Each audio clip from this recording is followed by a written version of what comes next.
સંત જે જુનાગઢના નરસિંહ મહેતા થયા ને, એ નરસિંહ મહેતા વિશે વાત કરવાની હતી.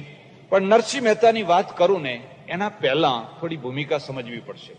જેમ તમે કબીરને સમજવા માટે પૃષ્ઠભૂમિને સમજો, એમ નરસિંહને સમજવા માટે પણ પૃષ્ઠભૂમિની જરૂર હોય છે. તો જે નરસિંહ છે ને એ સગુણ સાકારનું પ્રતિનિધિત્વ કરે છે. એ 15મી શતાબ્દીમાં શ્રીમદ વલ્લભાચાર્યના પહેલા, એ પુષ્ટિમાર્ગનો ત્યારે જન્મે નહીં થયેલો, પુષ્ટિમાર્ગ પહેલાયેલો નહીં, એ વખતે નરસિંહ છે જુનાગઢમાં પ્રગટેલા. એટલે વલ્લભાચાર્યના પહેલા નરસિંહ મહેતા છે. પણ એ સગુણ પરંપરામાં છે અને એની ભૂમિકા એ સમજવી પડશે. એની ભૂમિકા શું છે? મસ્તિષ્કની પ્રધાનતા નહીં, પણ હૃદયની પ્રધાનતા. મુદ્દો સમજાય છે? ભક્તિની બે ધારાઓ, જ્ઞાન પ્રધાન ભક્તિ અને હૃદય પ્રધાન ભક્તિ. હવે જ્ઞાન પ્રધાન ભક્તિમાં નકાર ઘણા. આ પોઈન્ટ યાદ રાખજો. જ્ઞાન પ્રધાન જે ભક્તિ છે ને એમાં નકાર ઘણા. નકાર એટલે શું? એ આવો નથી, એ આવો નથી, એ ખાતો નથી, એ આવતો નથી, એ જતો નથી, એને રંગ નથી, એને રૂપ નથી, એને આકાર નથી, નથી નથી નથી નથી, એવા નકાર ઘણા. સગુણ ભક્તિ છે ને એમાં હકાર ઘણા. આ બેનો ભેદ છે. એમાં હકાર ઘણા. એ શું કહે છે? એને રંગે છે, એને રૂપે છે, એ ખાય છે, એ આવે છે, એ જાય છે, એ બેસે છે, એ બધું કરે છે. એ ભાવના હોય તો પત્રમ પુષ્પમ ફલમ તોયમ યો મે ભક્ત્યા પ્રયચ્છતિ તદહમ ભક્ત્યુપરહિતમ અશ્નામી પ્રયતાત્મના. અર્જુન કોઈ મને પાંદડા આપે, પુષ્પ આપે, ફળ આપે, કશું ના હોય તો પાણી આપે. એટલે આપણે આમ ખાલી પાણી ઢોળીએ છીએ. કઈ ના હોય તો ખાલી પાણી આપે, હું એને ગ્રહણ કરું છું, હું એનો સ્વીકાર કરું છું. ભક્ત્યુપરહિતમ અશ્નામી. પણ એ ભક્તિથી આપેલું હોય તો. એટલે આ બીજી જે ધારા નીકળીને, એ બીજી ધારાની પ્રધાનતામાં હૃદયની પ્રધાનતા છે. અને હૃદયની પ્રધાનતામાં લુખ્ખાપણું ના હોય. જ્ઞાનમાં શુષ્કતા આવી જાય.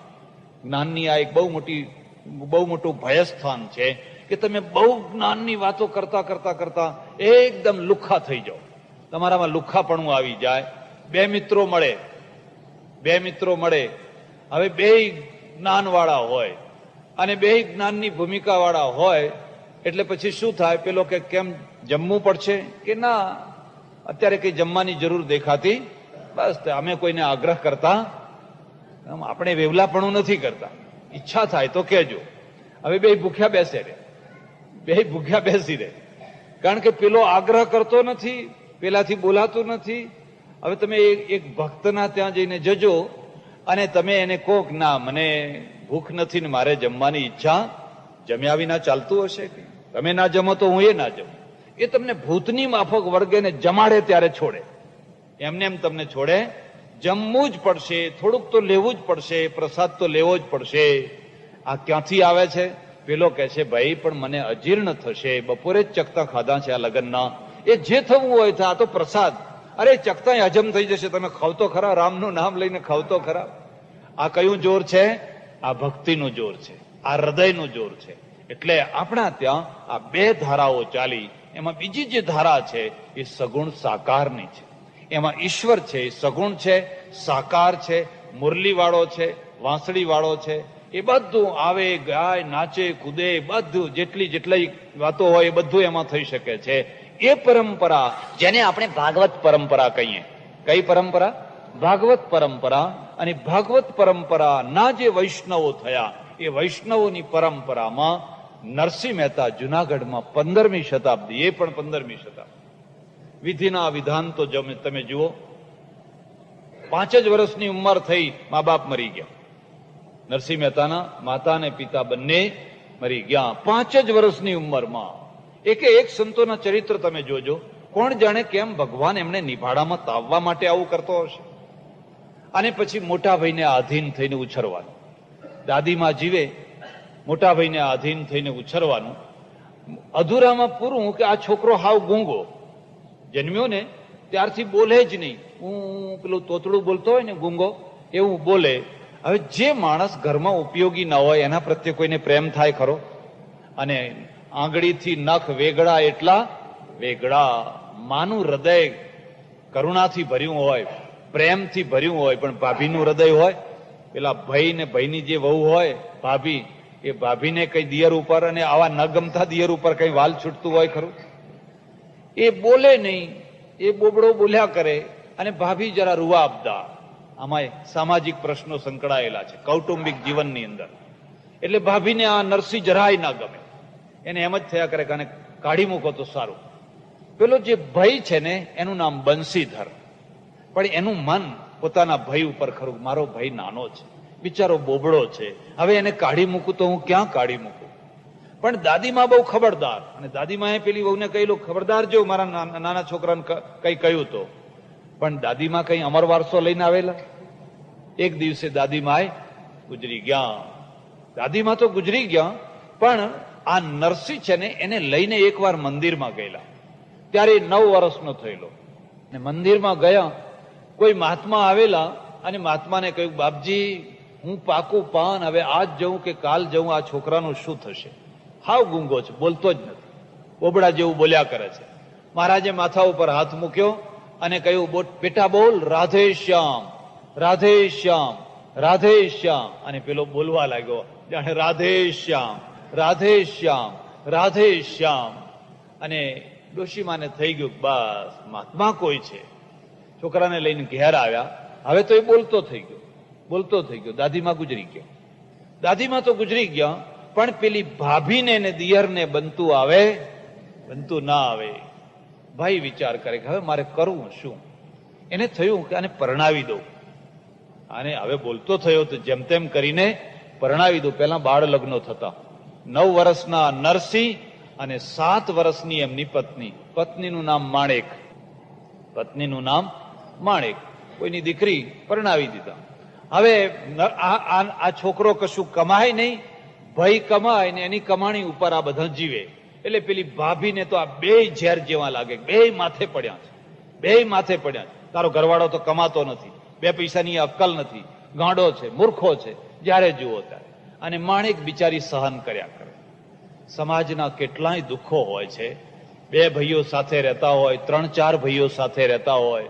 એક ભાઈ ખૂબ કમાતો હોય, બીજાને વળી કમાવાની તાકાત ન હોય, કમાવાની તાકાત ન હોય ને પરણાયો હોય પાછો. હવે એ પાછી પરણેલી આવેલી હોય, અને એક કુટુંબ આખું ભારરૂપ થઈને રહેતું હોય.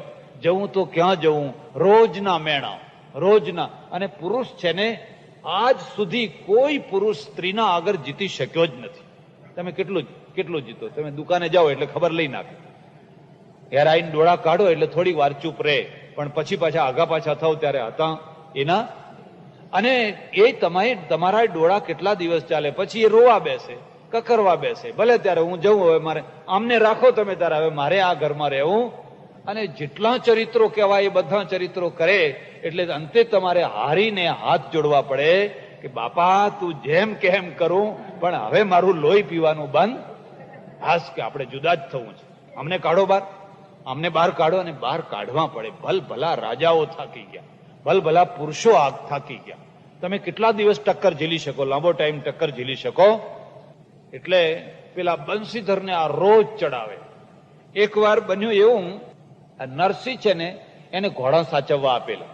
આ બંસીધર છે ને નાગર બ્રાહ્મણ, અને નાગરો રાજ દરબારમાં કામ કરે, એટલે સારી પોસ્ટ ઉપર. અને 2-4 ઘોડા. હવે આને બીજું કશું આવડે નહીં, જ્યાં ઘોડા ચરાવવા લઈ જા, ઘાસ વાડી લાવજે, એવું તેવું. એ ઘોડા ચરાવીને આવ્યો, ઘાસનો પેલો પોટકું નાખ્યું એક તરફ, અને કકડીને ભૂખ લાગેલી, સીધો રસોડામાં ગયો, હાથ પગ ધોયા, આસન પાથરીને પાટલો નાખીને બેસી ગયો. અને ભાભીને કહે છે, ભાભી જમવાનું આપજો. અને ભાભીને લાય બળતરા ઉઠી, લાય નખ શીખ, જમવાનું આપજો. તારો બાપ કમાઈને મૂકી ગયો છે, જમવાનું આપજો. કામ કરવું નહીં, 2 પૈસા કમાવા નહીં, અને પાટલા ઉપર આવીને ભાઈ બેસી ગયા, જમવાનું આપજો. એને એવું મેણું લાગ્યું, એવું મેણું લાગ્યું. અને પાટલા ઉપરથી ઉભો થઈ ગયો. જોજો, ઇતિહાસ આવી રીતે રચાતો હોય છે. કોઈનું મેણું કોઈના માટે કલ્યાણનું કારણ બની જાય. પાટલા ઉપરથી ઉભો થઈ ગયો અને એને કહ્યું, ભાભી હું હવે આ ઘરમાં પગ નહીં મૂકું. આવીશ તો ત્યારે આવીશ, જ્યારે મને આવવા જેવું લાગશે ત્યારે આવીશ, નહીં તો આ ઘરમાં હું પગ મૂકીશ ભાભી તો ઉલટા રાજી થયા, હારું થયું જાય તો, ત્યારના જાઓ જાઓ જાઓ કરીએ છીએ, જાય તો. અને આ નીકળી પડ્યો. હવે નીકળીને જવું ક્યાં? એ જૂનો જમાનો, 500 વર્ષ ઉપરનો જમાનો. ક્યાં જવું, કોના ત્યાં જવું? અને આ નક્કામાં માણસને કોણ આવકાર આપે? એમાંય કાઢી મૂકેલાને કોણ આવકાર આપે? નીકળી પડ્યો જંગલમાં. અને જંગલમાં એક એક એક એક મહાદેવનું મંદિર. કોઈ પૂજા ના કરે, અવાવર વર્ષોથી એમને એમ પડેલું, બાંધનારાએ બાંધેલું, પણ કોઈ પૂજા ના કરે. અને બ્રાહ્મણનું ખોડિયું, એને થયું લાવ અહીં પૂજા કર. ખૂબ ભાવથી પૂજા કરી. બાજુમાંથી પાણી લઈ આવ્યો, મહાદેવના ખૂબ નવડાયા, ખૂબ પૂજા કરી, અને હઠ કરીને બેઠો, દર્શન દો, પ્રસન્ન થાઓ તો જઈશ, નહીં તો તમારા ઉપર માથું પછાડી પછાડીને મરી જઈશ. 1 દિવસ 2 દિવસ 3 દિવસ ખાવું પીવું હરામ, ખસવાની વાત નહીં, અને માથા પછાડવા લાગ્યો. મહાદેવ પ્રગટ થયા. મહાદેવે કહ્યું, બોલ નરસિંહ, શું તારે જોઈએ છે? તને હું આ ન્યાલ કરી નાખું, તારી જે ઈચ્છા હોય પૂરી કરું, બોલ તું માગ. એ વખતે કહ્યું, મારે તમને જે વાલામાં વાલી ચીજ હોય એ મને આપો. નરસિંહનું એક ભજન છે, એમણે એમ ના કહ્યું મને પૈસો આપો કે મને ફલાણું આપો ફલાણું આપો, એવું ના કહ્યું, પણ એમને એટલું જ કહ્યું, તમને જે વાલામાં વાલી ચીજ લાગતી હોય એ મને આપો, મારે બીજું કઈ જોઈતું. મહાદેવ વિચારમાં પડી ગયા, આ ખરો મળ્યો છે. આખી દુનિયા એને ગાંડો ગાંડો કહે છે, એની ભાભી તો કહે છે અક્કલ નથી અક્કલ નથી. અને એને કહ્યું, જો મને વાલામાં વાલી કોઈ વસ્તુ હોય તો એ ભગવાનની રાસલીલા છે. ભગવાન જયારે રાસલીલા કરતા હોય એ દૃશ્ય જોવા માટે હું એ લાલાયિત થઉં છું. આ હું તને આજે રાસલીલા જોવા લઈ જાઉં.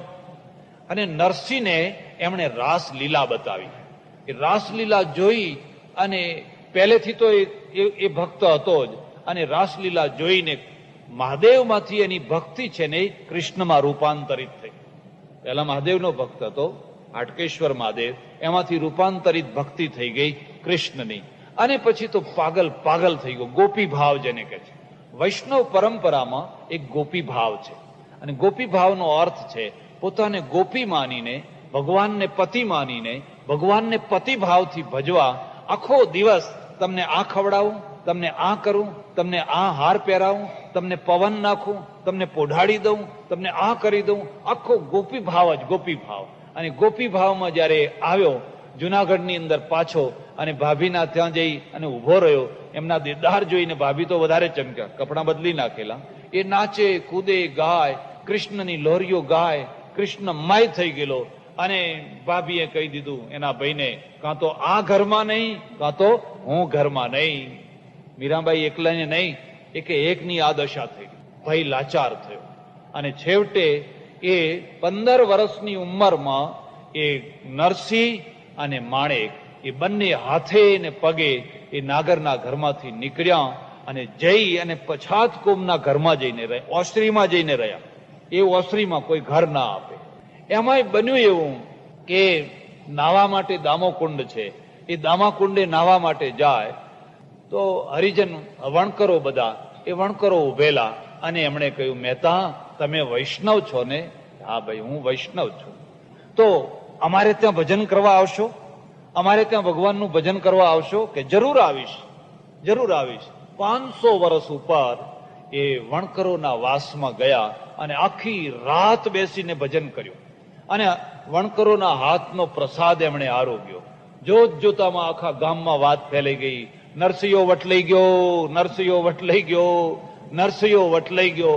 આજે આ દશા છે તો 500 વર્ષ ઉપર શું દશા હશે તમે વિચારો. અને બધાએ ભેગા થઈને કહ્યું, કુળ બોળી નાખ્યું, અમારું કુળ બોળી નાખ્યું. ચારે તરફ એના ઉપર ફિટકાર ફિટકાર. કોઈ પ્રશ્ન નહીં, કોઈ બોલાવે નહીં, કોઈ ચલાવે નહીં, કોઈ એની સાથે વાત કરવા તૈયાર નહીં.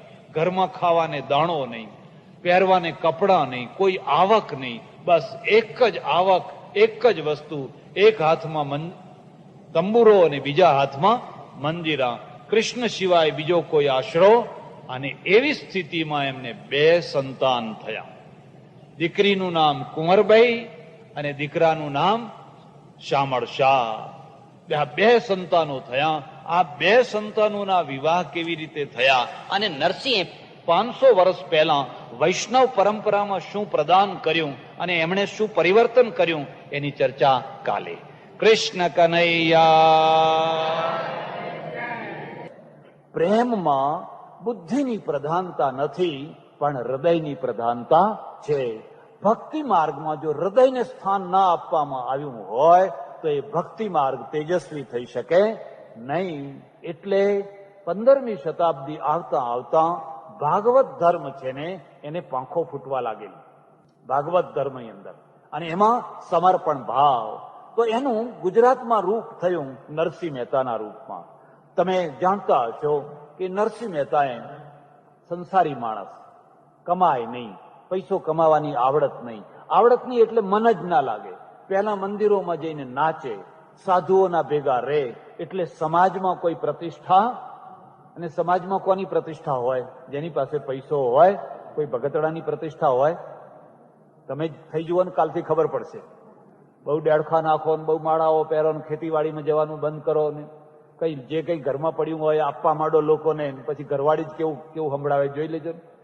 એ જ મારા પાસે આવીને કહે છે કે આમનું ભગતડું જરા છોડાવો ને મારા, અમારા ઘરમાં તો ભગતડું પેઠું છે એમ કે. લોકો જ કે છે, કઈ કરતા. લોકોમાં પ્રતિષ્ઠા કોની હોય? જે ખૂબ કમાતો હોય. ભલે ને પગાર 1000 નો હોય, પણ 5000 લાઈન પત્નીને આપતી હોય, પત્ની પૂછે નહીં કે આ 4000 બાકીના ક્યાંથી લાયા? પૂછે નહીં. અને બહુ પૂછે ને તો કે તારે જાણવાની જરૂર નથી, સારું ત્યારે તમે લાયા કરો ને આવું આવું. બહુ વાલો લાગે. અને પડોશીને વાલો લાગે, નાતમાંય વાલો લાગે, બધે જ વાલો લાગે. પૈસા કોને વાલા નથી લાગતા? નાતવાળાને વાડી બાંધવી હોય તે પેલા ભગતડા આવીને તો પૈસોય નથી આપવાના, પેલો તરત 5000 આપવાનો, એટલે તરત જ ઊંચા આસને બેસાડે, શેઠને ઉપર બેહાડો. શેઠ વિના કામ આગળ ચાલવાનું નથી. હવે પેલાને તો ત્યાં બેહાડ્યો હોય કે એને તો અહીં હમણાં ચા માગશે, પાછો જમવાના ટાઈમે જમવાનું માગશે. એટલે નરસિંહ છે ને એ નરસિંહની પ્રતિષ્ઠા નહીં, સમાજમાં માય નહીં. એમાંય પાછો આ તો બિલકુલ કેવો હૃદય પ્રેરિત જીવન જીવનારો. વણકરોના ત્યાં જઈને ભજન કરી આવ્યો, વણકરોના ત્યાં જઈને પ્રસાદ ખાઈ આવ્યો. હવે નાગર જેવા ઊંચી નાત, એ નાગર જેવી ઊંચી નાતમાં આવું કોઈ સહન કરવા તૈયાર થાય ખરું? હવે દીકરી ને દીકરો બે, પણ કોણ પરણાવા કોણ તૈયાર થાય? માણેક કે છે ભગત આમ ભગતણા કરીને તમે આ જિંદગી પૂરી કરવા આયા, પણ આ છોકરો મોટો થયો, હવે એને પરણાવવો પડશે. કોણ તમારા દીકરાને કન્યા કોણ આપશે? તો કે ચિંતા ના કર, મારો તાર તો સામળિયા સાથે છે. અનન્યાસ ચિંતયંતો મામ યે જના પર્યુપાસતે તેષામ નિત્યાભિયુક્તાનામ યોગક્ષેમમ વહામ્યહમ. ભગવદ્ ગીતા. અનન્ય હો. કૃષ્ણ જયારે કહી તો શરત પૂર્વક કે એમને એમ ના કહે. તું ચિંતા ના કરે તો મારો નાથ બધું કરશે. વડનગરના દિવાન, અને વડનગરના દિવાનની કન્યા થઈ મોટી, એટલે એમના પુરોહિતને કહ્યું તમે જુનાગઢમાં જાઓ ને, આપણી નાગરી નાથમાં જઈને જુઓ ને, કોઈ યોગ્ય મૂર્તિઓ હોય તો એવા યોગ્ય મૂર્તિયાના માટે નક્કી કરીને આવો. વડનગરની ત્યારે જાહો જલાલી. ઇતિહાસની ઘણાને ખબર નહીં હોય, વડનગર એકવાર ગુજરાતની રાજધાની હતી, નાગરોની જાહો જલાલી. મુસ્લિમ રાજ્ય થયું, વડનગરનું પતન થઈ ગયું, વડનગર બરબાદ થઈ ગયું. એવી જ રીતે એક ટાઈમ પાટણની જાહો જલાલી. પાટણના પહેલા પંચાસરની જાહો જલાલી. ખબર છે જયશિખરી રાજા ક્યાં રાજ કરતો? આજે પંચાસરમાં કઈ નથી. કેટલી રાજધાનીઓ બદલાઈ. ગાંધીનગર હતી કોઈ દાડો રાજધાની? એ તો આપણે કરીને. ગાંધીનગર તો હમણાં 20-25 વર્ષથી થઈ. આ વડનગરના દિવાનના પુરોહિત છે ને એ મૂર્તિઓ ખોળવા માટે જુનાગઢમાં આવ્યા. અને પછી સારા સારા કુટુંબોના છોકરાઓ બને એવું મોટા ભાગે કે જેના ઊંચા કુટુંબો હોય, ઘરમાં પૈસો હોય, અહંકાર હોય, એમના છોકરાઓ છકી ગયેલા હોય કે ના હોય? મોટા ભાગે છકી. પેલો પુરોહિત છે ને એ કસોટીમાં પ્રશ્નો પૂછે ને પેલા ઊંધા જ જવાબ આપે, મન ફાવે એવા જ. કારણ કે એમને તો પડી જ નથી, અમને કઈ દીકરીઓ મળવાની જ છે ને. અહીં તો કન્યાઓ પાછળ ફરે છે, અમારે કન્યાઓની ક્યાં ચિંતા છે? એમને કઈ કન્યાઓની ચિંતા હોય નહીં. અને એ બધા મૂર્તિયા નાપાસ કર્યા, એટલે એક નાગરને મશ્કરી કરવાની ઈચ્છા થઈ. એમ કરો મહેતા, એમ કરો. અમારે ત્યાં એક નરસિંહ કરીને એક ભગત છે ને, એનો છોકરો કે ગુણનો ભંડાર છે, તમારા બધા પ્રશ્નોનો જવાબ આપે. લાકડે માકડું વળગાડી દેવા દો ને એટલે દિવાનની છોકરીને ખબર પડે. આવા લોકો હોય છે કે નથી હોતા? ઊંધું ચત્તું કરી દેનારા હોય છે કે નથી હોતા? અને આ વડનગરના દિવાનનો પુરોહિત છે ને એ પહોંચી ગયો નરસિંહ ભગતના ત્યાં. પેલા એ કહેલું ઘર ગરીબ છે પણ ગુણ અને વિદ્યાનો કોઈ પાર નથી. મશ્કરીમાં શામળસાને બોલાયા અને સામરસાને પ્રશ્નો પૂછ્યા. જે પ્રશ્નો પૂછ્યા એના સચોટ જવાબ મળ્યા. સચોટ જવાબ મળ્યા. પેલાનું મન ઠર્યું, બસ રૂપિયો આપી દીધો. ત્યારે તો મા બાપ રૂપિયો ના આપતા, પુરોહિતો જ રૂપિયો આપી આવે, બ્રાહ્મણો જ બધા લગ્ન નક્કી કરી આવતા. રૂપિયો આપી દીધો. અને એ રૂપિયો આપેલો પછી મિથ્યા થાય? એ જીભ કચરી એ મિથ્યા ના થઈ શકે. બસ કે ફલાણી તારીખે જાન લઈને આવજો. પણ જતા જતા કોઈએ કહ્યું કે એ મૂર્ખા, શું કરીને ગયો, જરા વિચાર તો કર. પેલો દિવાન ક્યાં અને આ ભિખારી ક્યાં? આના ઘરમાં તો પાશેર અનાજે નથી. એટલે વળી પાછા આવ્યા અને પાછા આવીને કહ્યું, જો મહેતા, જાન લઈને તો તમે આવજો, પણ અમારી શોભા વધે એવી જાન લાવજો પાછા.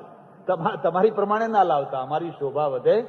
કે તમારી શોભામાં શું? કે જુઓ, જેટલા જનૈયા હોય દરેકના માથા ઉપર સાચી જરીના સાફા બંધાઈને લાવજો. સાચી જરીના, હો. અને સોનાની અંબાડી ને ઘોડા ને હાથી ને રથ ને આ બધું લઈને આવજો. અહીં ગાડાનું જ ઠેકાણું નથી. તો કહે છે કે હાથી ને અંબાડી લઈને આવજો, સાફા બંધાવજો. અહીં ચેથરાનું ઠેકાણું નથી કે સાફા બંધાવજો, જરીના સાફા. પેલી માણેક કહે છે, આ શું તમે ગડબડ કરી? આવો વેવઈ આપણને મળ્યો તે આપણે ક્યાં એના આગળ ઉભા રહી શકવાના હતા? એનો પૈસો ક્યાં, એની પ્રતિષ્ઠા ક્યાં? તું ચિંતા ના કરને, જે છે એ મારો શામળિયો. બસ આનું નામ અનન્યાસ ચિંતયંતો મામ. જાન જવાનો ટાઈમ આવ્યો અને ખબર નહીં કોણ જાણે ક્યાંથી કોઈ એક શેઠ આવી ગયા અને સાફાએ બંધાવ્યા અને બધા રથે કર્યા અને હાથીએ કર્યા અને ઘોડાએ કર્યા અને વાજતે ગાજતે આખી જાન લઈને પહોંચી ગયા અને ભગવાને એ પ્રસંગ પૂરો પાડી દીધો. આવો જ પ્રસંગ છે ને એ કુંવરબાઈના મામેરાનો પણ. પેલા 2 પથરા માગેલા ને, બીજું તો તમે શું લાવશો, પણ 2 પથરા લાવજો, સોનાના પથરા. આ 2 પ્રસંગો પૂરા પાડ્યા. પણ માણસ જયારે જીવતો હોય છે ત્યારે લોકો એને સમજી શકતા હોતા. માણસની મહત્તા તો એના મર્યા પછી થતી હોય. એ જીવતા જીવતા લોકો એને સમજી શકતા હોતા. જીવતા લોકો એના વિરોધીઓ થઈ જતા હોય છે. અને એમાંય વિરોધ, એમાંય અધૂરામાં પૂરું શું? આ નરસિંહની એક મંડળી, અને મંડળીમાં 3 સાધ્વીઓ ભળેલી. ક્યાંકથી કોઈ આવેલી યુપી, આમ તેમથી ફરતી, અને એને કોઈ આશરો નહીં, કોઈ આધાર નહીં. એટલે નરસિંહે કહ્યું, ત્યારે મારી ઓશરીમાં પડ્યા રહો ને. અને એ ભક્તિ કરે ને આ એ ભજન કરે, બધું કરે. માણેક ગુજરી ગયા. અને જયારે માણેક ગુજરી ગયા પત્ની, ત્યારે મહેતાએ લખ્યું, ભલું થયું ભાગી જંજાળ, સુખે ભજશું શ્રી ગોપાળ. રડ્યા નહીં. સારું, હવે એને મારી બહુ ચિંતા કરી, બહુ કાળજી રાખી. મરતી વખતે ક્ષમા માગી. આખો ઇતિહાસ વાંચો તો તમારા રોમ ઉભા થઈ જાય. માણેક જયારે મરણ પથારી હતી ને, ત્યારે નરસિંહે જઈને આંખમાં આંસુ લાવીને કહ્યું, માણેક, મેં તને સુખ ના આપ્યું. એક તો મારા જેવા ભગતડાના ત્યાં તું પરણી, મારી પાસે ખાવાનું ઠેકાણું નહીં, કપડાનું ઠેકાણું નહીં, ઘરમાં કશું ઠેકાણું નહીં, ને ઉપરથી ટાઈમ 2 ટાઈમ ગમે તેને મહેમાન લઈને હું આવું. મહેતા આવ્યા એટલે 2-4 ભેગા હોય જ. કોણ હોય? તંબુરા વાળા. બીજા કયા હોય? આ એ નવરા, પેલા એ નવરા. 2-4 તંબુરા વાળા ભેગા હોય જ. અને હોય એટલે પેલી માણેકને આજ્ઞા કરી દે, 4 માણસની રસોઈ કરજે. પણ એ રસોઈ શું કરે? હલ્લામાં કઈ હોય તો કરે, ઓર્ડર જ કરી દેવાનો. આ એ ભગત પેલા ને બધા બેઠા હોય. અને છતાંય માણેક એટલે માણેક. એ ઘરમાં ના હોય તો ગમે ત્યાંથી ગમે તેમ કરીને, ગમે તે કરીને, કઈ ને કઈ કરીને ખવડાવે. માણેક, મેં તને બહુ દુઃખ દીધું, મેં તને સુખ આપ્યું. જ્યારે પણ હું મહેમાનો લઈને આવું, તું કોઈ દાડો મારા ઉપર મોઢું ના ચડાવે. આ દિવસ છે, આ રાત છે, આ વહેલું છે, આ મોડું છે, એવી કોઈ ચર્ચા કર્યા વિના ચૂપચાપ તે કર્યું છે. માણેક, મને ક્ષમા કરજે. મરતી વખતે મહેતાએ ક્ષમા માંગી, મને માફી આપજે, મને ક્ષમા કરજે. અને માણેકે શું કહ્યું ખબર છે? માણેકે કહ્યું, જો મહેતા, આ જન્મે તો હું મરું છું, પણ મરતા મરતા હું સંકલ્પ કરીને મરું છું. હે ભગવાન, મને 7 જન્મ આપજે, ને 7 જન્મે આ નરસિંહો જ મને આપજે. મારે બીજો કોઈ ધણી જોઈતો. 7 જન્મ સુધી મને તમે ને તમે જ મળો. વહેલા આવજો, મોડા આવજો, મહેમાનો લઈને આવજો, રાત્રે આવજો. પણ માણેક કોઈ દાડો મોઢું ચડાવીને એમ નહીં કહેશે અત્યારે રસોઈ કરવાની ફુરસદ નથી, એટલે 7 જન્મ સુધી મારે તમને જ વરવું છે, બીજા કોઈને વરવું નથી. કૃષ્ણ કનૈયા. એ ભાગવત પરંપરામાં સૌથી મોટામાં મોટો યોગ છે એ વિરહ છે. કયો છે? વિરહ છે. એની એક પ્રક્રિયા છે. પ્રેમ, ભક્તિ એટલે પ્રેમ. ભક્તિનો અર્થ થાય પ્રેમ. અને પ્રેમની પરાકાષ્ઠા યોગ નહીં વિયોગ. બીજા માર્ગમાં જ્યારે યોગની મહત્તા હોય ત્યારે યોગને પ્રાપ્ત કરવા વિયોગમાં જે ઝૂરવાનું, એ ઝૂરવાનું નામ અહીંયા યોગ છે. ગોપીઓ રોતી હોય ઝાડને જોઈને, વૃક્ષોને, નદીઓને, નાળાઓને, એકે એક ચીજને જોઈને રડતી હોય. તમે કૃષ્ણ જોયા? તમને કોઈ જગ્યાએ કૃષ્ણ મળ્યા હતા? એમના પગલાં કોઈ જગ્યાએ દેખાય છે? એમની એક નાની સરખી ચીજ પણ જો મળી આવે ને તો બધા આમ ભાવ વિભોર થઈ જાય. ઘણા ટાઈમ પછી પેલી અશોક વાટિકામાં સીતાજીને એક અંગૂઠી જોવા મળી હતી, વીંટી. પણ એ સીતાજીએ જેવી વીંટી હાથમાં લીધી એની સાથે જ જાણે રામ મળ્યા કે નહીં? ઓહો, આરે અંગૂઠી મારા નાથની, પ્રભુ પહેરતા જમણે હાથ જો, એક ભજનમાં આવે છે. આ એમના જમણા હાથમાં આંગળી ઉપર આ વીંટી રહેતી, આ એમની જ વીંટી છે. એટલે પ્રેમ છે ને એની પરાકાષ્ઠા છે એ વિયોગ છે. અને વિયોગ જે છે એ અગ્નિ છે. યાદ રાખજો. કબીરની એક સાખી છે, મને બરાબર યાદ નથી, પણ એ સાખીમાં એવું કહેવામાં આવ્યું છે કે પ્રેમ બરાબર કોઈ પીડા નહીં. અને પીડા જે છે એ પીડામાંથી જે અગ્નિ પ્રગટ થાય, એ અગ્નિની અંદર સાધકના જે પાપ હોય, તાપ હોય, સંતાપ હોય, મેલ હોય, ગાંઠો હોય, બધી બળીને ખાક થઈ જાય. એટલે વિરહ છે એ વેદના છે, પીડા છે. અને પીડામાંથી જે અગ્નિ પેદા થાય, એ અગ્નિમાં પેલો તપે, પેલો 5 ધોણી તપે. જેને એ અપ્રાપ્ત હોય એને થાય. તમને હું સતત સમજાયા કરું કે ભગવાન તમારી પાસે છે. અરે એથી આગળ વધીને તમને એમ સમજાવું કે તમે પોતે ભગવાન જ છો ને. હવે એમને વિરહ થવાનો હતો? એ તો તરત જ રસોડા સામું જોશે, બસ ત્યારે હવે ભગવાનનો થાળ ધરો. ભગવાનનો એટલે મારો. એટલે એને વિરહ નહીં થાય. વિરહ નહીં થાય એટલે વેદના નહીં થાય. અગ્નિ નહીં થાય. અગ્નિ નહીં થાય તો તપ થવાનું. આખી જે સાકાર ભૂમિકા છે, જે ભાગવત ધર્મની જે ભૂમિકા છે, એને જો નહીં સમજવામાં આવે તો એક માર્ગ બીજા માર્ગની ને બીજો માર્ગ પહેલા માર્ગની ઠેકડી ઉડાડશે. એકબીજાની ઠેકડી ઉડાડે. તમે તો બધા મૂર્ખા છો, પેલા કે તમે બધા નાસ્તિક છો. પણ બેયને સમજવા જેવા છે. તમને વ્યાપક ભગવાનની પ્રતીતિ હોય, પછી ડાકોર જાઓ કે દ્વારકા જાઓ તો ડાકોરને જોઈને કઈ આનંદ થાય ખરો? કશોય આનંદ નહીં થવાનો. પણ તમને એમ લાગે કે મારો ભગવાન ડાકોરમાં બેઠો છે, એટલે તમને પૂનમના દિવસની રાહ જોઈને બેઠા હો, ક્યારે પૂનમ આવે, ક્યારે પૂનમ આવે, ક્યારે પૂનમ આવે. અને પછી પૂનમ આવે, પગે ચાલીને જાઓ, ગાડીમાં બેસીને જાઓ, ઊંટ લારી કરીને જાઓ, જે રીતે જેને જે સગવડ પડે એ રીતે જાઓ. મન ક્યાં લાગેલું છે? ડાકોરમાં. યાત્રાએ લાગેલું છે ને. અને જ્યારે દૂર દૂરથી દેખાય રણછોડ ધજા ધોળી તારી, મારા હૈયે હરખના માય, રણછોડ ધજા ધોળી તારી. દૂરથી પેલી ધજા દેખાય એટલે એને ઉમળકો આવે, એને ઉભરો આવે. આહા, એ દેખાણી, એ ભગવાન દેખાણા. હવે આ કયો માર્ગ છે? આ ભક્તિ માર્ગ છે, સગુણ સાકારનો માર્ગ. એમાં એને ભગવાન પેલી જગ્યાએ દેખાય. એટલે જેવો ગાડીમાંથી ઉતરે કે બસમાંથી ઉતરે એટલે તરત જ એને ઉમળકો હોય કે ક્યારે પહોંચી જવું, કઈ બંધ ના થઈ જાય મંદિર, કઈ દરવાજા બંધ ના થઈ જાય. અને ઉમળકા ભેર દોડતો હોય, ઝટ ઝટ ઝટ ઝટ ઝટ જઈને દરવાજામાં જઈને આમ દર્શન કરે. અને એ વખતે તમે ભગવાનના દર્શન ના કરજો, હું તમને ભલામણ કરું છું. તમે માણસ જીવનનું અધ્યયન કરજો. જે પૂનમ કે એવા દિવસો તમે જાઓ તો તમે ભગવાનના દર્શન ના કરશો, પણ દર્શન કરનારાના દર્શન કરજો. તમને પ્રતીતિ થશે. એમાં કેટલાયના ચહેરા ઉપર આમ આત્મ વિભોરતા, આમ કરતા હોય, આમ કરતા હોય, એમ કોઈ આમ કરતા હોય, કોઈ કઈ કરતા હોય. એમના અંદરથી ઉમળકા નહીં કરતા હોય. બધા હરખા ના હોય, કોઈ બીજા હોય, પાછા ગજવા કાપનારા હોય. કઈ બધા સરખા હોય? પણ તમે દર્શન કરનારો જે વર્ગ છે ને, એ દર્શન કરનારા વર્ગનું તમે દર્શન કરજો તો તમને ખ્યાલ આવશે કે એમના મન ઉપર શું ફરી રહ્યું, એમના હૃદયમાં શું ઘુમડાઈ રહ્યું. ત્યારે એ ભાવ વિભોર થઈને, તન્મય થઈને, કૃષ્ણ રણછોડ જય રણછોડ જય રણછોડ, એમાં એકાદ મંડળી આવી હોય અને જય રણછોડની ધૂન થતી હોય એટલે વગર બોલાવે લોકો એમાં જય રણછોડ કરવા કૂદી પડે, ગુલાલ ઉડાડે, રંગ કરે, આનંદ કરે. આ છે ભાગવત ધર્મ.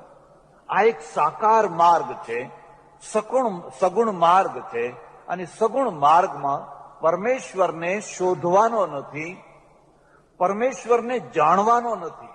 તું કેવો છે, શું છે ને શું નથી, પંડિતોનો વિષય જવા દો. જે જ્ઞાનીઓ હોય એ જાણે. તું જેવો હોય એવો, અને હું પણ જેવો હોઉં એવો, પણ મારે તને પામવાનો છે. અને મારે તને પામવો છે, પણ મારાથી એક ડગલું ચાલી શકાય એવું, મારાથી એક ડગલું ચાલી શકાય એવું નથી. એટલે શ્રીમદ વલ્લભાચાર્ય છે, એમણે કહ્યું છે કે ઈશ્વરની પ્રાપ્તિ સાધનોથી નહીં, કૃપાથી થતી હોય છે. કૃપા સાધ્ય. જરા તુલના કરજો, જરા સરખામણી કરજો. બુદ્ધે કહ્યું કશું જ પ્રાપ્ત કરવાનું નથી, કંઈ જ પ્રાપ્ત કરવાનું નથી. માત્ર 8 પ્રકારના નિયમ પાળીને તમે જીવન જીવો તો તમને શાંતિ પ્રાપ્ત થશે. નરસિંહ મહેતાએ એ જ સમયમાં સૌરાષ્ટ્રમાં આ જે પ્રેમ લક્ષણા ભક્તિ છે ને એને શરૂ કરી દીધી. વલ્લભાચાર્ય અને નરસિંહ લગભગ સમાનાંતર છે. નરસિંહ થોડા પહેલે છે, પછી વલ્લભાચાર્ય છે. પણ એમની ભક્તિની અંદર કૃષ્ણના વિરહના પદો છે, ગોપીઓના ગીતો છે. અને એ એક એક જો ભજન તમે સાંભળો તો તમને એમ જ લાગે કે જાણે આ કૃષ્ણના વિરહમાં લખાયેલા બધા પદો છે. વાયા ને વાદળ ઉમટ્યા, ગોકુળમાં ટવક્યા મોર, મળવા આવો સુંદર વર શામળિયા. આ પ્રેમ લક્ષણા ભક્તિ. મળવા આવો સુંદર વર શામળિયા, વાયા ને વાદળ ઉમટ્યા. કેટલી સરસ વાત છે. જો આ વાયરો ફૂંકાયો, વાદળા આકાશમાં ચડ્યા છે, મેઘાડંબર થઈ ગયું છે, અને હવે એ સુંદર વર, હવે તો તમે મળવા આવો. તમે મળવા તે નાઓ શા માટે? અને પછી ઉલાહના, તમે છોરે જન્મના ચોર, મળવા આવો સુંદર વર. હવે પેલો જ્ઞાન માર્ગી કહેશે કે તમે ચોર છો, એમ ભગવાનને કોઈ ચોર કહે? અને જેને ચોર કહો એને સારું લાગે ખરું? અરે સારું લાગે. ક્યારે સારું લાગે? જો એ પ્રેમથી કહેવાતું હોય તો. લગ્ન થતા ને પેલા લગ્ન તો ફટાણા ગવાતા, હવે તો નથી ગવાતા, પણ પહેલા છે ને ફટાણા ગવાતા. ફટાણાનો અર્થ શું?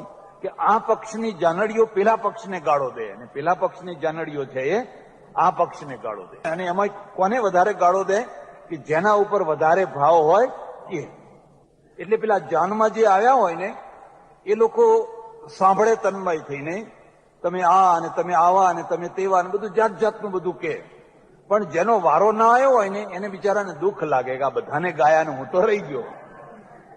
પેલા ભાઈને ગાયો, પેલા ભાઈને ગાયા, પેલા ભાઈને ગાયા, પણ મને તો ગાયા જ નહીં. પછી જાણી કરીને આડો ઉતરે, આડો આખો પાછો, એટલે નજર પડે કે જુઓ હું એ છું, ગાઓ મને ગાઓ. અને પેલી જાનડીઓની નજર એના ઉપર પડે એટલે એમનો ઝપાટો આવી જાય, એટલે ગવડાવવા માંગે. અને ગવડાવે એટલે એને આનંદ થાય. આ માર્ગમાં ભગવાનને કહ્યું તમે છોરે, તમે ભરવાડના ભાણે જ મળવા આવો સુંદર વર શામળિયા. એક એક વાત એ કહેતા જાય. અને તમે ગોકુળમાં ગૌધેન ચારંતા, તમે કારી તે કામળી ઓઢનતા, એક એક વસ્તુઓ કહેતા જાય. આ આખું પ્રેમ લક્ષણા ભક્તિ. અને પ્રેમ લક્ષણા ભક્તિમાં હૃદય ખીલ્યું હોય, ભાવનાઓ જાગી હોય, અને તન્મય થઈને માણસ ભાવ વિભોર થઈને ગાતો હોય. બુદ્ધિને એક તરફ મૂકી દીધી હોય, તું હમણાં બિચારી થઈને બેસ, તું હમણાં બિચારી થઈને બેસ, તારી જરૂર નથી, તારી જરૂર હશે ત્યારે અમે તને બોલાવશું. અને આ માર્ગનો પ્રચાર શ્રીમદ વલ્લભાચાર્ય એક તરફ નરસિંહ મહેતા, બીજી તરફ ચૈતન્ય મહાપ્રભુ, આ બધા ભેગા થઈ અને દક્ષિણના જે આળવાળ સંતો, એ આળવાળ સંતોની પ્રગટાવેલી જે આ મશાલ, ભાગવતમાંથી નીકળેલી આ દક્ષિણમાંથી પ્રગટેલી મશાળ ધીરે ધીરે ઉત્તરમાં ફેલાવા લાગી. ગઈકાલે મેં તમને કહ્યું નરસિંહ મહેતાના પત્ની ગુજરી ગયા, અને પત્ની ગુજરી ગયા એટલે નરસિંહે કહ્યું, ભલું થયું ભાગી જંજાળ, સુખે ભજશું શ્રી ગોપાળ. સારું થયું. અને એક વાત આ પણ સાચી છે, જેના સાથે અત્યંત પ્રેમ હોય ને એની સાથે અંતે તો છૂટવાનું જ છે કે નહીં? કોઈ આગળ કે કોઈ પાછળ જશે કે નહીં જાય? વ્યાસજીએ કહ્યું ભાગવતમાં, સુખદેવે કહ્યું કોને? પરીક્ષિતને, જો પરીક્ષિત 2 લાકડા નદીમાં તરતા તરતા આવે છે, 2 લાકડા, અને પછી એક જગ્યાએથી ભેગા થઈ જાય છે, અને ભેગા થઈને કેટલોક ટાઈમ સાથે ને સાથે ચાલે છે. અને સાથે ચાલવાનું એક સુખ છે કે નહીં? સાથે ચાલવાનો એ આનંદ છે કે નહીં? પણ પછી રસ્તામાં એક શિલા આવે છે, 2 લાકડા જઈને ટકરાય છે, એક આમ ગયું ને બીજું આમ ગયું. હવે 2 પાછા ભેગા થશે ખરું? કોઈને કઈ ખબર? એમ સંસારમાં ઘણા સંબંધો છે, એમાં પતિ પત્નીનો પણ સંબંધ છે, અને પતિ પત્ની પણ 2 સાથે લાકડાના રૂપમાં એક થયા, વર્ષો સુધી સાથે ચાલ્યા, પણ મૃત્યુ કઈ સાથે જ આવે એવું કોઈ લખી આપ્યું છે? કોઈનું આગળ તો કોઈનું પાછળ. અને મૃત્યુ આવે અને 2નો વિયોગ છૂટો થવાનો થાય, 2 જુદા પડે એના પહેલા જો વૈરાગ્યની ભૂમિકા થઈ ગઈ હોય તો મરનાર અને મૃત્યુને જોનાર 2ને તૃપ્તિ હોય. મરનાર એમ કે મારામાં મન રાખશો, મારામાં મન ના રાખશો. આપણે 50 વર્ષ સાથે રહ્યા, 60 વર્ષ સાથે રહ્યા, કાં તો તમે પહેલા જવાના હતા, કાં તો હું પહેલા જવાની છું, પણ મારામાં મન રાખશો, ભગવાનમાં મન રાખજો, એને જ્ઞાન સૂજે. અને આવી રીતે જયારે મરતી હોય અને પેલો બેઠો બેઠો એમ કહેતો હોય કે તારું મને ભગવાનમાં રાખજે, છોકરામાં મારામાં રાખીશ નહીં, તો આ ઉત્તમ ભૂમિકા થઈ કે ના થઈ? જે માણે કે ગરીબ અવસ્થામાં, દરિદ્ર અવસ્થામાં નરસિંહ મહેતાની સેવા કરેલી, પડછાયો થઈને સાથે રહેલી, કોઈ શ્રીમંતની પત્ની શ્રીમંત પુરુષની આજ્ઞાનું પાલન કરીને સાથે ને સાથે રહે, એમાં કઈ મોટી વાત હતી? કારણ કે એને તો જે ઢગલા જોઈએ તો ઢગલા લાવીને આપે છે, પણ જેને સંસારના સુખ આપ્યા જ નથી, જેને સંસારના સુખ મળ્યા જ નથી, અરે પેટ ભરીને ખાવાનું જે નથી આપી શક્યો, એનો પડછાયો થઈને કોણ રહે? એની સાથે કોણ રહે? અને જે રહે એ જાતવાન હોય, બીજી કોઈ રહી શકે? જે રહે હોય એ જાતવાન જ હોય. એટલે માણેક છે ને, એ માણેકમાં માણેકપણું હતું. નરસિંહે કહ્યું ભલે ભગવાન તારો મોક્ષ કરે, કલ્યાણ કરે. નરસિંહ મહેતા વિધુર થયા, પણ પુત્ર અને પુત્રી થોડા જ દિવસો થયા હશે અને સામળશાનું પણ મૃત્યુ થઈ ગયું. સામળશા પણ, અને પુત્ર વધુ વિધવા થઈ. તમને ઘણાને ખબર નહીં હોય, નરસિંહ મહેતાના જે ભજનો છે ને એમાં એના પુત્ર વધુનો યોગ છે. ભર યુવાવસ્થામાં દીકરી જેવી એ પુત્ર વધુ વિધવા થઈ, પણ એનામાં કવિત્વ શક્તિ હતી, પિંગળ ભણેલી, અને કવિત્વ શક્તિના કારણે એને પણ કેટલાક ભજનો રચ્યા. પણ એને નરસિંહના નામે કર્યો. નરસિંહના નામે, આ પહેલાની આ પદ્ધતિ, કબીરના નામે કેટલાય લોકોએ ભજન રચ્યા છે. અને એટલે આજે એના ભજનો જુદા નથી, પણ એમ કહેવાય છે કે નરસિંહના ભજનોની અંદર 3 આંતરાઓ છે. ધ્યાન દેજો, 3 મોટા આંતરાઓ છે. પ્રેમ લક્ષણા વાળા ભજનો, નીતિ નિયમ વાળા ભજનો. નીતિ નિયમ વાળા એટલે રાત રહે જાહરે પાછલી સટ ઘડી, સાધુ પુરુષને સુઈ ન રહેવું. જોગિયા હોય તેને જોગ સંભાળવા, ભોગિયા હોય તેને ભોગ તજવા. પતિવ્રતા નારીએ કંથને પૂછવું, કંથ કહે તે કાને ધરવું. આ નીતિના વાક્યો. તેમાં 3 મોટા અંતરા છે. એક ભજનો છે એ પ્રેમ લક્ષણા ભક્તિના ભજનો છે, બીજા ભજનો છે એમાં નીતિના ભજનો છે, અને ત્રીજા ભજનો છે એ શુદ્ધ વેદાંતના ભજનો છે, બ્રહ્મ જ્ઞાનના ભજનો છે. ઘાટ ઘડિયા પછી નામ રૂપ જૂજવા, અંત તો હેમનું હેમ હોય. જાગીને જોઉં તો જગત દિશે નહીં, ઊંઘમાં અટપટા ભોગ ભાસે. આ 3 ભજનો છે. આ 3 ક્રમે ક્રમે લખાયેલા નથી. ઘણા લોકો એમ માને છે કે આ ક્રમે ક્રમે લખાયેલા, પણ ક્રમે ક્રમે લખાયેલા નથી. પણ આ 3 કક્ષા એના અંદર હતી. એ એક તરફ ઊંચામાં ઊંચા જ્ઞાની હતા, બીજી તરફ ઊંચામાં ઊંચા ભક્ત હતા, અને ત્રીજી તરફ એ સંસારના બહુ મોટા વેદતા હતા, તજજ્ઞ હતા. એટલે ત્રણેય કક્ષાઓ એમની સાથે એક સાથે. ઘણા પ્રસંગોમાંના એક બે પ્રસંગ હું તમને એમને કહીશ. વેવાઈ મળ્યા અને વેવાઈ હંમેશા એમની મશ્કરી કરે.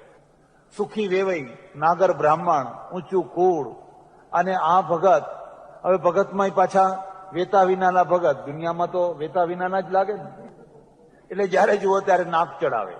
પહેલાનો જમાનો, સંબંધ તોડાય નહીં એટલે તોડાયેલા નહીં. બાકી આ વેવાઈ ઉપર કઈ વાલ ઉપજે. તંબુરો અને મંજૂરો લઈને આજે તમને વેવાઈ મળે, તમને કેવા લાગે? તમે એમ કહો, હેડો આણંદમાં અમારા વેવાઈ રહે છે, અને આપણે જઈએ. વેવાઈના આંગણે સરસ મજાની મારુતિ ઊભી હોય, આલિશાન બંગલો હોય, ટાઇલ્સ હોય, એર કુલર મૂકેલું હોય. એટલે તમારા વેવાઈને જોઈને અમને સુખ થાય કે ના થાય કે વેવાઈ સારા મળ્યા છો, અને તમને ગૌરવ થાય જોયા અમારા વેવાઈ, હા જોયા. અને ઘરમાં છોકરા બોકરા બધા ચમ ચમ ચમ બધું પહેરીને ફરતા હોય. આપણે સોફા ઉપર બેસીએ તો આમ સોફા આમ ઝૂલતા હોય. સરસ મજાની ડીશોમાં કઈ આઈસ્ક્રીમ આવે, કઈ ફલાણું આવે, કઈ ફલાણું આવે. એટલે તમારા ઉપર માન વધે કે નહીં કે વેવાઈ સારા છે, અને તમને ગૌરવ થાય કે ના થાય? હવે તમે કહો ગાડો વેવાઈના ત્યાં, અને વેવાઈના ત્યાં જઈને જુઓ તો ઝૂંપડા જેવું ઘર હોય, હરખો કોથળોય બેસવાનો હોય નહીં, કશું ઠેકાણું હોય નહીં. આઈસ્ક્રીમ તો વાત જવા દો, પણ ઘરમાં લુખા રોટલાનું ઠેકાણું ના હોય તો તમને શરમ આવે કે આમને ના લાયો હોત તો. હવે આ વેવાઈ જેવો છે હું જ સમજુ એટલું સારું, પણ આમને ભેગો ના લાયો હોત તો સારો છે. યાદ રાખજો, દુનિયામાં જેટલી સુગો છે ને, એ સૌમાં મોટામાં મોટી સુગ માણસ જાતને ગરીબાઈ ઉપર છે. લખી રાખજો, સૌથી મોટામાં મોટી સુગ છે ને એ ગરીબાઈ ઉપર છે. અને એટલે બીજી વાત હું તમને કહું છું કે જો તમારે લોકોના સુગનો ભોગ ના બનવો હોય તો ગરીબ હોવ તો પણ ગરીબ દેખાવાનો પ્રયત્ન ના કરશો. કોઈ આપવાનું નથી, પણ જ્યાં ગરીબનો દેખાવ શરૂ કર્યો, અહીં નથી, અહીં નથી, આમ નથી, નોકરી નથી, ધંધો નથી, પૈસા નથી, એટલે લોકો તરત જ ઈચ્છે કે જલ્દી ઉઠીને જાય તો ફરી બીજી વાર તમને આવકારે નહીં આપે. અરે જે થવાનું હશે એ થશે, પણ બાદશાહની માફક રહો. બાદશાહની માફક રહો એટલે ઓછામાં ઓછું તમારા ઉપર કોઈ ઘૃણા તો ના કરે. પણ જો તમારી ગરીબીને ગા ગા ગા ગા કરશો જ્યાં જાઓ ત્યાં, એટલે તરત જ તમારા ઉપર એક પ્રકારની અરુચિ ઊભી થશે. તો જેટલી સુગો દુનિયામાં છે એ તમામ સુગોમાં સૌથી મોટામાં મોટી જે સુગ છે ને એ ગરીબાઈની સુગ. એટલે અમીરી હોય ને તો અમીરીને ઢાંકજો, અને ગરીબી હોય તો ગરીબીને ઢાંકજો. અમીરીને ઢાંકશો તો અહંકાર નહીં થાય, અને ગરીબીને ઢાંકશો તો તમારા અંદર લઘુતા ગ્રંથિ નહીં આવે. લઘુતા ગ્રંથિ, દીનપણું નહીં આવે. ભગવાનના આગળ ખુલ્લી મૂકી દેજો, એના આગળ રડજો, માથા કૂટજો, પણ કોઈ ના હોય ત્યારે. પણ જો ઘરે ઘરે ફરી, આજ તો અમારા ઘરમાં આ બધા કેરીઓ લાવે છે, કેરીની સિઝન છે, પણ શું કરીએ, કેરી નથી, કેરી નથી, કેરી નથી, તો કોઈ આપી દેવાનો હતો? કોઈ લોકો કહેશે પેલી કેરી ઉપર ઢાંકો જો નજર ના પડી જાય, પાછી ઘરમાં કઈ ખૂણામાં પડી હોય તો એ લોકો ઢંકાવી દેશે. એટલે ગરીબાઈને ઢાંકજો તો તમારા અંદર જે દીનતા છે ને એ દીનતા નહીં આવે. અને અમીરીને ઢાંકશો તો અહંકાર નહીં આવે, મિથ્યા અહંકાર નહીં આવે. નરસિંહ મહેતામાં ભારો ભાર ગરીબી છે, કારણ કે પૈસા કમાવામાં જન્મ્યો જ નતો, અને પૈસા કમાવાનું કામે લાગ્યો હોત ને આજ નરસિંહની કથા ના હોત કથા. આ 400 વર્ષ પછી, 500 વર્ષ પછી નરસિંહના પ્રભાતિયા રેડિયો ઉપર ના આવતા હોત, એ નરસિંહ મહેતાના આખ્યાનો ના થતા હોત. એ કઈ પૈસા કમાવા માટે જન્મ્યો, એ જે કમાવા માટે જન્મ્યો હતો ને એને દુનિયાને ગમતું જ નથી. એટલે પેલા વેવાઈ જયારે જુઓ ત્યારે મશ્કરી કરે, જયારે જુઓ ત્યારે. કોઈ વાર ભગવાન મળે જરા બતાવજો, ભગત આ પૂંછડું પકડ્યું છે તો પાછા એકલા ને એકલા મોક્ષે ના જતા, સ્વર્ગે ના જતા, અમને બતાવજો. અને આ બિચારા કઈ વાંધો નહીં, બતાવશું. કોઈ વાર વળી મારો વાલો એમ કહેવાય છે કે નરસિંહ મહેતાને 56 વાર દર્શન આપ્યા. કેટલી વાર? 56 વાર દર્શન આપ્યા. પ્રાણ હૃદયમાં એટલી તડપ, પ્રભુ પ્રભુ, કૃષ્ણ કૃષ્ણ. અને દ્વારકા જઈ રહ્યા છે, સાથે વેવાઈ છે. રણ ખારો પાટ, જેને દ્વારકાની યાત્રા કરી હશે એને ખબર પડશે. કરી છે? જો પગે ચાલીને કરી હોય ને, ખારો પાટ, આટલું તણખલું જોવા ના મળે. એકદમ બંજર ભૂમિ. અને પેલા વેવાઈ કે છે કે ભૂખ લાગી છે, પાણીએ નથી, ખાવાનું નથી, ને હવે શું કરશું? કે મારો વાલો 1000 હાથ વાળો છે. યોગક્ષેમમ વહામ્યહમ. એટલામાં જોયું તો દૂરથી 1000 ગાયોનું ધાણ લઈ અને એક રબારી છે ને ભરવાડ, મોટા મોટા પગ ને ઊંચું કદાવર શરીર ને મોટું પાઘડું બાંધેલું, આ ખંભા ઉપર ડાંગ છે ને અલપતો મલપતો આમ આમ થતો રાગડા તાણતો આવી રહ્યો છે. અને આ નરસિંહે કહ્યું કે હે મારો વાલો આવ્યો હતો. ઘરે જવા દે વાલા વાળી, આ તો ભરવાડું હાડું અમારા ગામનું, આવા તો ગણાય, એમ કે આવા તો અમારા વાલા ગણાય અમારા ગામમાં, અમે તો એમને પાસે નથી, એમ કે આ ભરવાડ નથી, આ ખારા પાટમાં કઈ ચરવાનું નથી, આ મારો વાલો જ છે. પણ એને ગળે વાત ઉતરે. નજીક આયા એટલે પેલા ભરવાડે કહ્યું કે મહેતા જય શ્રી કૃષ્ણ, કે જય શ્રી કૃષ્ણ. કઈ તરફ? કે દ્વારકાની યાત્રાએ જઈએ છીએ, પણ ભૂખ બહુ લાગી છે. ભૂખ લાગી છે કહેતા શું નથી. ભરવાડ નીચે બેઠો, ફાળિયામાં રોટલો બાંધેલો, આ ફાળિયું ખરું ને, એમાં રોટલો બાંધેલો, એ ફાળિયાનો વાળ ઉખેડી અને એમાંથી રોટલો કાઢ્યો, મહેતાના આગળ મૂક્યો અને ઉભા રહો એમ કે હું ગાય દોહી લાવું, દૂધનો રોટલો ખાઓ. તો પેલા વેવાઈ જે શુદ્ધ ઊંચા જે નાગરને નાક ચડાવીને આમ દૂર બેઠા, આ ગંધાતું ફાળિયું, ખબર નહીં જયારે ખરીદ્યું હશે ત્યારનું પેર કરતો હશે, એમાં કેટલો પરસેવો પેસી ગયો હશે. અને હવે એનો રોટલો પેલા મહેતા કહે છે કે જો આ 56 ભોગ સમજી લેજો, મારા વાલાનો પ્રસાદ છે હો. અરે જવા દો વાલો એમ કે અભડી ગયા, તમે તો વટલાયા તો અમને વટલાવા છે. એ તો ખસીને દૂર બેઠા. પેલો ગાય દોઈ લાયા અને ગાયનું દૂધ અને રોટલો, અને મહેતા કઈ બટકે ને બટકે ખાય છે ને ગીત ગાતા જાય છે. વેવાઈને કહે છે લો જોજો ચૂકતા નહીં, લેજો હો. કઈ કણ પડ્યા હોય તો જુઓ. આવા કેટલીય વાર એમને પરમેશ્વર એમને હાજરા હજુર. એ વખતે જુનાગઢમાં રા માંડલિકનું રાજ્ય ચાલે, રા માંડલિક. અને નાગરોએ ભેગા થઈને ફરિયાદ કરી કે આ નરસિંહ ભ્રષ્ટ થઈ ગયો છે, પતિત થઈ ગયો છે, ધર્મ વિમુખ થઈ ગયો છે, હરિજન વાસમાં જઈ અને એ ખયાયો છે અને ભગવાનની કોઈ મર્યાદા રાખતો નથી, એટલે આ ધર્મનો નાશ કરી રહ્યો છે. રાજા વાજાને વાંદરા જેલમાં પૂરી દીધો. અને જેલમાં પૂરીને કહી દીધું, જો નરસિંહ તું દુનિયાને બગાડી રહ્યો છે. સોક્રેટિસના ઉપર ઇલ્જામ હતો ને, કોના ઉપર નતો? કબીરના ઉપર હતો. કબીરના ઉપર બાદશાહે મૂકેલો, આના ઉપર રાજાએ મૂકેલો. એને કહ્યું હું ધર્મ બગાડતો નથી, હું તો સાચો ધર્મ લોકોને બતાવું છું, ધર્મના માર્ગે હું તો લોકોને ચલાવું છું. પણ રા માંડલિકને એને કહ્યું જો સવારના પોર સુધીમાં આ જે ઠાકોરજીને ચડાવેલો હાર છે, એ હાર જો તારા ગળામાં આવીને નહીં પડે તો હું તને ફાંસીએ ચડાવી દઈશ. પ્રભાત ઉગશે ને રાજા મને મારશે, એક ભજન છે. એક બહુ સરસ ભજન છે નરસિંહ મહેતાનું, અને એમાં સારંગ રાગ ગાયેલો છે. એવું કહેવાય છે એમણે સારંગ રાગ છે ને એ ગીરો મૂકેલો 60 રૂપિયામાં, એ વખતના 60 રૂપિયા. શા માટે ગીરો મૂકેલો? એક બ્રાહ્મણની છોડી પરણાવવા માટે. કુંવારી રહી જતી હતી ને બાપ રોતો હતો, રાત્રે ધ્રુસકા સંભળાયા, સવારે જાન આવશે ને અમે શું કરશું. 60 રૂપિયા તો ત્યારે ઘણા થઈ જતા. એક વેપારીની પેઢીએ જઈ અને એને કહ્યું મને 60 રૂપિયા આપો, પણ અમે તો ધીરીએ, સોનું ચાંદી કઈ દાગીના હોય એના ઉપર ધીરીએ, તમારી પાસે છે શું? એ મારો સારંગ રાગ રાખો, અને જ્યાં સુધી સારંગ રાગ હું છોડાવીશ નહીં ત્યાં સુધી સારંગ રાગ કોઈ દિવસ ગઈશ, મારો સારંગ રાગ હું ગીરે મૂકું.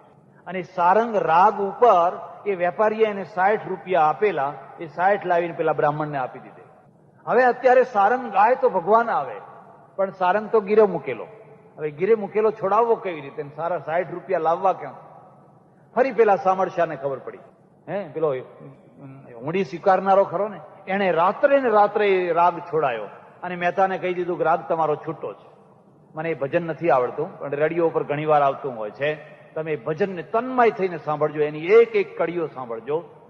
એ જાગજો જીવન જાગજો, જીવન જાગજો, અને સવાર થશે ને આ માંડલિક મારું માથું કાપી નાખશે, હું મરીશ એની તો ચિંતા નહીં, પણ સત્ય મરી જશે, અસત્યનો વિજય થશે, ધર્મ મરી જશે, અધર્મનો જય જયકાર થશે. એટલે હે પ્રભુ, હે કૃષ્ણ, હે દ્વારકાના વાસી તમે આવજો. સવાર થયું અને એવું કહેવાય છે દરવાજા આપોઆપ ઉઘડી ગયા અને ઠાકોરજીના ગળામાં પડેલો હાર છે એ જઈને નરસિંહના ગળામાં. જય જયકાર થઈ ગયો. અને પેલા રામાંડલિક ફરી કોપ્યો. કોના ઉપર? ફરિયાદ કરનારના ઉપર. અત્યારે ને અત્યારે મારો દેશ છોડીને ચાલ્યા જાઓ. આવા ભક્તના પાછળ તમે પડ્યા, તમને વિચાર ના આવ્યો, તમે લોહી પીવા તૈયાર થયા, અત્યારે ને અત્યારે મારો દેશ છોડીને ચાલ્યા જાઓ. રાજા એમના ઉપર કોપાયો. ત્યારે આ જ નરસિંહે કહ્યું, ના, એમને કાઢશો. એને મારું લોહી એક છે. એ ગમે એવા તોય મારા ભાઈઓ છે, એ મારી જાતના છે, એ મારી નાતના છે. એમણે મારા માટે જે કર્યું તે કર્યું. વૈષ્ણવ જન તો તેને રે કહીએ, જે પીડ પરાઈ જાણે રે. પર દુઃખે ઉપકાર કરે તોય મન અભિમાન આણે રે. ભગવાન છેલ્લી વાર મળ્યા. કહ્યું, નરસિંહ, હવે ફરી આવવાનું નથી. તારે જે છેલ્લું માગવું હોય માગી લે. એ ભગવાન, માગવાનું ના હોય ને તમે મને શું નથી આપ્યું, હું તમારી પાસે શું માગું? બસ છેલ્લું માગી લે. માગું ક્યાં? માગું ક્યાં? અરે એમાં પૂછપૂછ શું કરે છે? તો ભગવાન, મારું નખોદ કાઢજો. હે, શું કહે છે? તારું નખોદ કાઢું? કે હા ભગવાન, મારું નખોદ કાઢજો. મારે મારો વંશ સમાપ્ત કરવો છે. કોઈએ માગ્યું આવું? તમે વંશ રાખવા માટે તો દેરીએ દેરીએ દીવા કરો છો. કેટલા તાવીજ ને કેટલા દોરા ને કેટલા ધાગા ને કેટલું કઈ કરી રહ્યા છો. નરસિંહે કહ્યું, પ્રભુ, મારું નખોદ કાઢજો. મારે પાછળ કોઈ વંશ ના જોઈએ, કોઈ પેઢી ના જોઈએ, કોઈ નામ નિશાન ના જોઈએ. નામ તમારું, વંશ તમારો, પેઢી તમારી, જય જયકાર તમારો. અને કૃષ્ણ પ્રસન્ન થયા. કૃષ્ણે કહ્યું, જો નરસિંહ યાદ રાખ, જ્યાં સુધી કૃષ્ણનું નામ રહેશે ત્યાં સુધી નરસિંહનું નામ રહેશે. મેં તને અમર કર્યો. લોકો મને યાદ કરશે, પણ તને એટલું યાદ કરશે કે નરસિંહો એક એવો થઈ ગયો. અને નરસિંહોએ તો એના ભજનની ટૂંક જયારે વાળી છે ને, ત્યારે પોતાને પતિત નરસિંહો, ભોગી નરસિંહો, પાપી નરસિંહો, કંઈક જાણે પેલો ભોગી નરસિંહો, કંઈક સુખદેવ જાણે એમ કરીને છે ને, પોતાની જાતને અધમ બનાવીને લખ્યો. એવા નરસિંહ મહેતાએ 15મી શતાબ્દીમાં શ્રીમદ વલ્લભાચાર્યના પુષ્ટિ માર્ગના જે સિદ્ધાંતો. પ્રવચન પૂરું થયું. છેલ્લો અંશ ઉતરી શક્યો નથી. માત્ર જયકાર જ બોલાવેલો, એટલે પ્રવચન અધૂરું રહ્યું નથી.